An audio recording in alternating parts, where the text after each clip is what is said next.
கோவையில் தேசிய நுரையீரல் மருத்துவர்கள் கல்லூரி மற்றும் இந்திய நுரையீரல் சங்கம் இணைந்து நடத்தும் நுரையீரல் சுவாச நோய்கள் குறித்த தேசிய மாநாடு.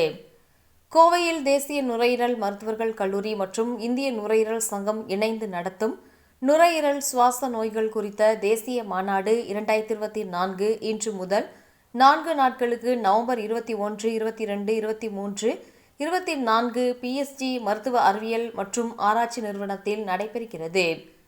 அதிகரித்து வரும் சுவாச கோளாறுகள் குறித்த விழிப்புணர்வு ஏற்படுத்தும் வகையிலும் ஆரோக்கியமான வாழ்க்கை முறை மாற்றங்கள் மூலம் அவற்றை தடுப்பது குறித்தும் பாதிக்கப்பட்டவர்கள் அதை கட்டுப்பாட்டிற்குள் வைத்திருப்பது குறித்தும் காசநோய் தொடர்பான சிகிச்சையில் தற்போது ஏற்பட்டுள்ள நவீன முன்னேற்றங்கள் குறித்தும் இந்த மாநாட்டில் விவாதிக்கப்பட உள்ளது. இந்த மாநாட்டில் 2200க்கும் மேற்பட்ட பிரதிநிதிகள் பங்கேற்க உள்ளதாகவும் இதில் வெளிநாட்டை சேர்ந்த 54 பேரும் தேசிய அளவில் 640 பிரதிநிதிகளும் தங்கள் கருத்துக்களை பகிர்ந்து கொள்ள இருப்பதாகவும் தெரிவிக்கப்பட்டுள்ளது.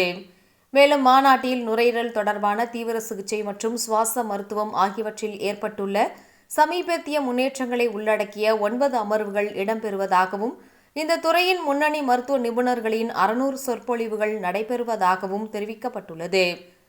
புரோன்கோஸ்பி மற்றும் பியூச்சரிஸ்டிக் ஆக்சிஜன் டெலிவரி முறைகள் உள்ளிட்ட அதிநவீன நுட்பங்களை அறிந்து கொள்ளும் விதமாக 14 பயிற்சி பட்டறைகளும் இந்த மாநாட்டில் இடம்பெறுகிறது. மேலும் சுவாச மருத்துவத்தில் சிறந்த பங்களிப்புகளுக்கான விருதுகளும் வழங்கப்பட உள்ளது. மருத்துவ சாதனங்கள், நோயறிதல் மற்றும் சிகிச்சை தொழில்நுட்பங்களில் சமீபத்திய முன்னேற்றங்களின் கண்காட்சியும் இந்த மாநாட்டில் இடம்பெறுகிறது. பேர் டாக்டர் மோகன்குமார். நான் தான் சேர்மன் ஆஃப் த கான்ஃபரன்ஸு. இந்த மாநாடோட சேர்மன். டாக்டர் கார்த்திகேயன் பிஎஸ்சியில் வேலை செய்கிறாங்க. இவர் தான் செக்ரட்டரி ஆஃப் த கான்ஃபரன்ஸ். அப்புறம் இவங்க ஐசிஎஸ், என்சிசிபின்னு 2 பெரிய ரெஸ்பிரேட்டரி சொசைட்டிஸ் இருக்குது. இது 2 சேர்ந்து 26 வருஷமாக இந்த மாநாடு நடத்திட்டு இருக்கோம். ஒரு வருஷம் ஐசிஎஸ் பண்ணுவாங்க, ஒரு வருஷம் என்சிசிபி பண்ணுவாங்க. நான் என்சிசிபி பிரசிடண்ட் இந்த வருஷம், அதனால் இங்கே என்சிசிபி பண்ணுறோம். இது மெயின்லி இந்த மாநாடு எல்லா கேன்சரை பற்றி, லங்ஸில் வர்ற, அதாவது நுரையீரலில் வர்ற எல்லா வியாதியும் பற்றி 600 பேர் 600 சயின்டிஃபிக் செஷன்ஸு இப்போ இருக்குது. லேட்டஸ்ட்டாக என்னென்ன கண்டுபிடிச்சிருக்கு, என்னென்ன இருக்குது, என்னென்ன லேட்டஸ்ட்டாக பண்ணலாம் எல்லாமே டிஸ்கஸ் பண்ணுவாங்க. 9 ஹாலில் கண்டினியூஸாக காலையிலேருந்து சாயங்காலம் வரைக்கும் 9 o'clockலேருந்து 5 மணி வரைக்கும் கண்டினியூஸாக செஷன்ஸு நடந்துகிட்டு இருக்கு.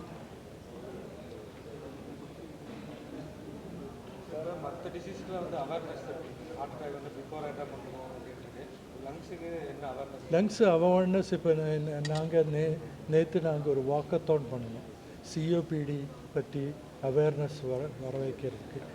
சிஓபிடின்னா டிசீஸ் வர்றதுக்கு காரணம் அட்மாஸ்பியரிக் பொல்யூஷன், இல்லாட்டி ஸ்மோக்கிங், இல்லாட்டி இன்டோர் பொல்யூஷன். அதாவது கேஸ் எல்லாம் வர்றதுக்கு முன்னாடி நம்ம சமையலுக்கு விறகு யூஸ் பண்ணியிருந்தோம். அதெல்லாம் இந்த சிஓபிடி வர்றதுக்கு வாய்ப்புண்டு. ஏஜாக இருந்தாலும் சிஓபிடி வரும். அப்போ அந்த இது வர்றதுக்கு நாங்கள் கோவிடு வந்த டைமில் எல்லோரும் நுரையீரலை பற்றி பேசிகிட்டு இருக்கோம். அப்போ எல்லாருக்கும் தெரிஞ்சது. அப்புறம்தான் இந்த பல்மனாலஜிஸ்ட் யாருன்னு எல்லாருக்கும் தெரிய ஆரம்பிச்சிச்சு. ஆக்சுவலி இப்போ அந்த ஸ்பெஷாலிட்டியில் நிறைய இன்வேசிவ் பல்மனாலஜி, ஸ்பெசிஃபிக்காக என்ன சொல்கிறது, டியூப்பு போட்டு உள்ள நுரையீரலுக்குள்ளே பார்த்து பயாப்சி எடுத்து நிறைய புது புது டெக்னிக்ஸ் வந்துருக்கு.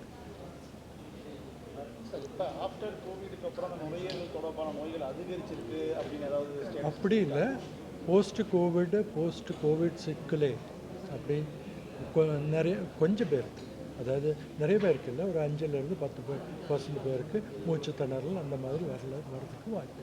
நுரையீரல் பாதிக்கப்பட்டு தான் நிறைய பேர் உயிரிழந்தாங்க கொரோனா. ஆமாம். ரீசெண்டாக வந்து வேக்சின் போட்டவங்களுக்கு தான் அந்த ஹார்ட் அட்டாக் அதிகமாக வருதுன்னு கூட ஒரு இது போயிருக்கு. அதெல்லாம் சயின்டிஃபிக்கலி ப்ரூவன்னு சொல்ல முடியாது. மீடியாவில் இருக்குது, இல்லைன்னு சொல்லலை. பட் அது சயின்டிஃபிக்கலி ப்ரூவன்னு சொல்ல முடியாது. 2003 நான் தான் நடத்தணும். அன்னைக்கு நான் ஐசிஎஸ் இந்தியன் செஸ் சொசைட்டியோட பிரசிடெண்ட்டாக இருந்தது. அப்போ செக்ரட்டரி ஆகி இந்த இவரோட பொசிஷனில் உட்காந்துட்டு நான் வேணும். அப்போது கோயம்புத்தூரில் ஜாஸ்தி இன்ஃப்ராஸ்ட்ரக்சர் இல்லை. 21 வருஷத்துக்கு அப்புறம் we have more infrastructure, more people. அவ்வளோ பல்மனாலஜிஸ்ட்டும் இல்லை அந்த காலத்தில். இப்போ என்ன அதர் அம்டி நம்பர் ஆஃப் பல்மனாலஜிஸ்ட். வருஷம் வருஷம் ஒவ்வொரு நாட்டில் நடக்கும். அடுத்த வருஷம் அவங்க சொன்னாங்க ஐசிஎஸ் பேட்னாவில் நடத்தும். சார் இந்த மாநாடோட தீம் என்ன? பிரிட்ஜிங் பார்டர்ஸ், அதாவது ஒரு என்ன சொல்கிறது, global insights pulmonology, bridging borders for better care. அதாவது வெளிநாட்டில் இருந்தும் உள்நாட்டில் இருக்கிற விஞ்ஞானத்தை வச்சு நாம் பல்மனாலஜியை எப்படி இம்ப்ரூவ் பண்ணலாம். சார் இப்போ இந்த நுரையீரல் தொடர்பான ஆராய்ச்சிகள் எப்படி போயிட்டு இருக்கு? இப்போ நிறையா ரிசர்ச் போயிட்டு இருக்குது. அது நிறைய ஒவ்வொரு இடத்துலையும் ரிசர்ச் போயிட்டு தான் இருக்கும். ஆஸ்மாவை பற்றி, சிஓபிடி பற்றி, இண்டஸ்ட்ரியல் லங் டிசீஸ்ன்னு சொல்லி இந்த ஃபார் எக்ஸாம்பிள் நம்ம நுரையீரல்னு சொன்னால் ஒரு திராட்சை தொங்க போட்ட மாதிரி இருக்கும். அது ஒரு ஆரஞ்சு தொங்க போட்ட மாதிரி இருந்தால் அது எம்ஃபோசிமான்னு சொல்லுவாங்க. இல்லை அதோட எலாஸ்டிசிட்டி ஃபஸ்ட்டு. அதாவது இப்போது தனிப்பட்டு வந்து ரெஸ்பிரேட்டரி மெடிசன் அப்படின்ற ஒரு சப்ஜெக்ட்டு முன்னாடி இருந்ததுங்க. இப்போ அதை வந்து எடுத்துட்டு ஜென்ரல் மெடிசனோட மர்ஜ் பண்ணியிருக்காங்க. அந்த மாதிரி செய்யும்போது வந்து நம்மளுக்கு அந்த ஃபோக்கஸ் போயிடுது, ரெஸ்பிரேட்டரி மெடிசன் கூடிய ஃபோக்கஸ் போயிடுது. அதை தான் நாங்கள் ஃபைட் பண்ணிக்கிட்டு இருக்கோம். ஸோ அது வந்து ஒரு தனிப்பட்ட ஒரு ஃபோக்கஸோடு நம்ம வந்து ஸ்டூடெண்ட்ஸ்க்கு சொல்லிக் கொடுத்தா தான் வருங்கால டாக்டர்ஸ் வந்து நல்ல ஒரு சமுதாய நோக்கத்தோடு நாங்கள் பண்ணிக்கிட்டு இருக்கோம். அதாவது ரெஸ்பிரேட்டரி மெடிசன் சொன்னால் அந்த டிசீசஸ் ஒரு தேர்டு வரும் அந்த ஹயர்கியில். அந்த தேர்டு பெரிய வியாதிக்கு இது இம்பார்ட்டன்ஸ் கொடுக்கலன்னா, தனிப்பட்ட முறையில் கொடுக்கலன்னா அது கஷ்டமாக தான் இருக்குது. அது இப்போ சமீபத்தில் ஏற்பட்ட ஒரு மாற்றக்கூடிய எல்லா அசோசியேஷன்ஸும், அதாவது இப்போ தேசிய அளவு அசோசியேஷன் நீங்கள் 2 associations, national college of chest physician and Indian chest society, அது போக ஸ்டேட் லெவல் சொசைட்டிஸ் நிறைய இருக்குது. எல்லாருமே சேர்ந்து அனுப்பியிருக்கோம். இந்தியன் மெடிக்கல் அசோசியேஷன் ஆல்சோ அனுப்பியிருக்காங்க. எல்லாருமே அனுப்பியிருக்கோம். கவர்மெண்ட் வந்து இன்னும் பரிசீலனையில் தான் இருக்காங்க. முடிவுகள் எதுவும் எடுக்கலை. கூடிய சீக்கிரம் நல்ல முடிவு எங்களுக்கு கிடைக்கும்ன்ற ஒரு நம்பிக்கையோடு நாங்கள் இந்த போராட்டத்தை பண்ணிக்கிட்டு இருக்கோம், தொடர்ந்து பண்ணிக்கிட்டு இருக்கோம். இல்லை அது ஜாஸ்தி இப்போ பண்ணுறது இல்லையே. இப்போ லங் டிரான்ஸ்பிளான்டேஷன் நீங்கள் சொல்கிறது நுரையீரல் மாற்று அறுவை சிகிச்சை. இந்த இது வந்து இப்போ பார்த்தீங்கன்னா கிட்னி அறுவை சிகிச்சை, கல்லீரல் மாற்று அறுவை சிகிச்சை, இது மாதிரி ரொம்ப ஈஸியான விஷயம் கிடையாது. நுரையீரல் மாற்று அறுவை சிகிச்சை அப்படின்றது இருக்கிறதுலே கஷ்டமான ஒரு, அதாவது மாற்று அறுவை சிகிச்சையிலேயே கஷ்டமான. அதாவது முதல்லையே அது ரிஜெக்ட் ஆகுமா இல்லையான்னு பார்க்கணும். நுரையீரல் நல்லபடியாக இருக்கா இல்லையான்னு பார்க்கணும். அதெல்லாம் பார்த்து தான் பண்ண முடியும். கிட்னி டிரான்ஸ்போர்ட் இல்லை கார்னியா டிரான்ஸ்பிளான்டேஷன் எல்லாம் ஈஸியாக இருக்கும். பட் நுரையீரல் கொஞ்சம் கஷ்டம், ரிஜெக்ஷனும் ஜாஸ்தி.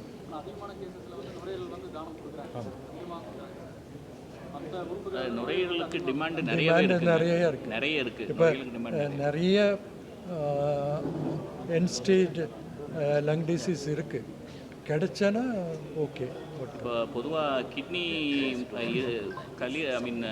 கல்லீரல் மாற்று அறுவை சிகிச்சை இல்லை சிறுநீர் மாற்று அறுவை சிகிச்சை உயிரோடு இருக்கவங்க கூட கொடுக்கலாம், சொந்த பந்தங்கள்லாம் கொடுக்கலாம். இறந்தவங்க இல்லை மூளை சாவு உள்ளவங்க தான் கொடுக்கணுன்ற அவசியம் கிடையாது. பட் நுரையீரல் இருதயமெல்லாம் வந்து மூளை சாவு உள்ளவங்க மட்டும் தான் கொடுக்க முடியும் அப்படின்ற ஒரு சூழ்நிலை இன்றைக்கி தேடிக்கு இருக்குது. ஸோ அதனால் வந்து டிமாண்ட் ரொம்ப ஜாஸ்தியாக தான் இருக்குது. பட் அதுக்கு ஏற்றாப்புல வந்து மூளை சாவு அடைஞ்சவங்க எல்லாருமே வந்து இதுக்கு ஒத்துப்பாங்களா அப்படின்றதும் இது இல்லை. அந்த தானம் செய்யக்கூடிய பெரிய மனசு உள்ளவங்க நிறைய பேர் இருக்காங்க. இருந்தாலும் டிமாண்ட் இருந்துட்டு